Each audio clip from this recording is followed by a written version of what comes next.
Bienvenue dans cette nouvelle vidéo On papote où aujourd'hui on va parler un peu de quelque chose qui peut déranger souvent les freelances quand ils travaillent à la maison, c'est d'avoir la flemme.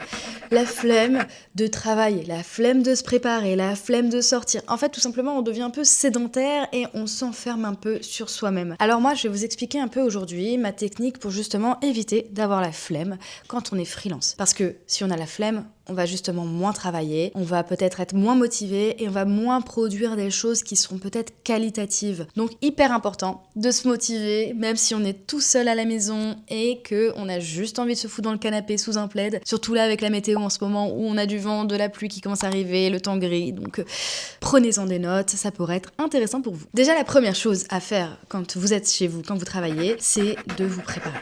Bon, ça peut paraître un peu bizarre de se dire bah tiens je vais me préparer, je vais m'apprêter, etc. Si vous commencez déjà la journée en allant directement bam à la douche, et ben déjà vous vous réveillez, vous êtes dans un mood un peu plus dynamique qui va vous donner envie de travailler. La petite douche au réveil, c'est plutôt pas mal et ça vous permet de sortir de la zone un peu je suis dans mon lit. Même si après vous vous remettez en jogging pour être tranquille, en vrai, rien que le fait d'avoir pris sa douche, ça permet de se dire ça y est, je suis en mouvement, je suis dynamique, je suis pas samedi matin, je suis pas dimanche matin. Deuxième conseil que je peux vous donner, si vous voulez sortir de la flemme quand vous travaillez chez vous, c'est de vous installer dans un espace qui n'est pas associé à du confort personnel dans le sens où c'est pas un endroit où vous chillez. C'est que si dès le départ vous commencez à vous installer tranquillou avec votre ordinateur dans le canapé, avec un plaid, un petit thé, bah pour le coup là c'est sûr qu'on va commencer à devenir un peu flemmard. Je dis pas que ça ne m'arrive pas de le faire parce qu'il y a des moments où j'ai vraiment la flemme et je me dis faut quand même que je travaille et du coup je me fous dans le canapé, plaid, thé et je me mets en mode pilou pour travailler, mais ça c'est ok aussi, il faut se dire qu'on a des moments où on a le droit, mais si c'est quotidien, si c'est régulier, c'est pas performant, vous allez pas peut-être réussir trop longtemps à tenir ça et être productif.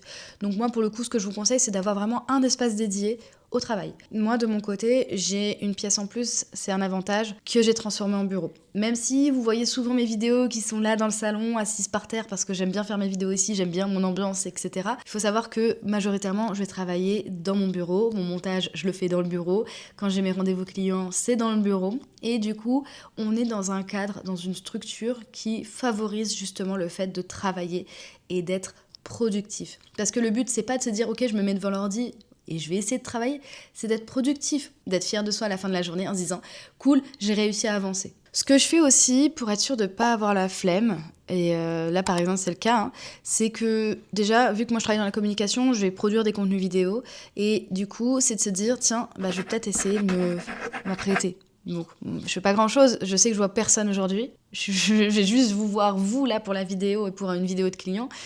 Du coup ce que je fais c'est que je me maquille un petit peu quand même, je fais en sorte d'être présentable, comme ça je sais que si je dois dégainer mon téléphone pour faire une story, un TikTok, une photo pour une publication ou si j'ai un visio qui arrive, je suis prête. Je suis pas en mode flemmarde dans mon coin, pas ouf et j'ai pas envie de mettre la caméra. J'essaye au maximum d'être toujours prête à accueillir quelqu'un en visio, parce qu'une personne qui veut prendre un rendez-vous avec moi sur le calendrier pour un coaching, un visio, un appel découverte, ça peut se faire comme ça à la minute. Là, je peux en avoir un dans l'après-midi. Donc, au moins, je suis prête, je suis apprêtée, j'ai pas la flemme. Travailler de chez soi aussi, ça ne veut pas dire rester chez soi toute la journée. Moi, je sais que je suis dans la team travailler à la maison, je veux pas d'espace de coworking, je veux pas de collègues, je veux pas travailler avec des gens, je veux pas travailler chez des potes, parce que ça me saoule. Parce que je suis vite déconcentrée et parce que j'ai besoin d'être dans ma bulle quand je travaille. Mais ça n'empêche pas que vous pouvez aussi vous octroyer des pauses pour aller vous promener. Faire un tour dans la rue, vous dire que vous allez acheter ce que vous allez manger le midi un petit peu en avance pour sortir un peu, voir du monde. Et en fait, de s'installer aussi ça permet d'éviter de se trouver dans la flemme. Voilà, ça peut être aussi d'installer votre séance de sport le midi, ou de vous dire ça y est, à 18h, 18h30, ou je vais à la salle de sport, ou alors de commencer la journée directement avec du sport. C'est aussi une bonne pratique. Si vous êtes comme moi, pas trop du matin, vous n'avez pas envie dès le matin de vous attaquer à une tâche qui est assez grosse et du coup, dès le départ, vous avez la flemme de commencer la journée, c'est de commencer par une petite tâche mignonne.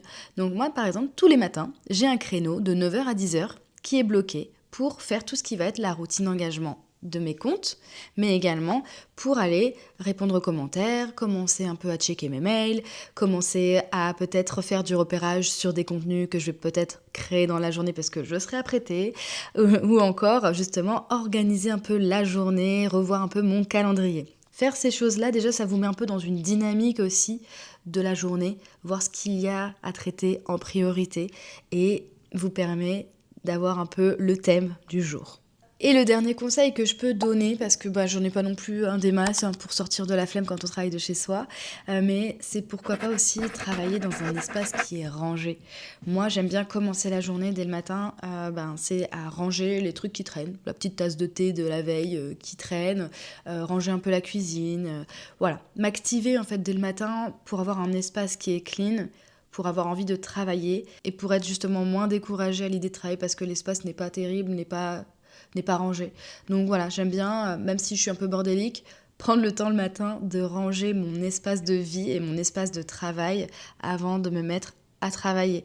Et ça, pour moi aussi, c'est quelque chose qui me défait de la flemme. J'espère que cette vidéo vous aura été utile à tous les flemmards freelance qui n'ont pas envie de travailler depuis chez eux.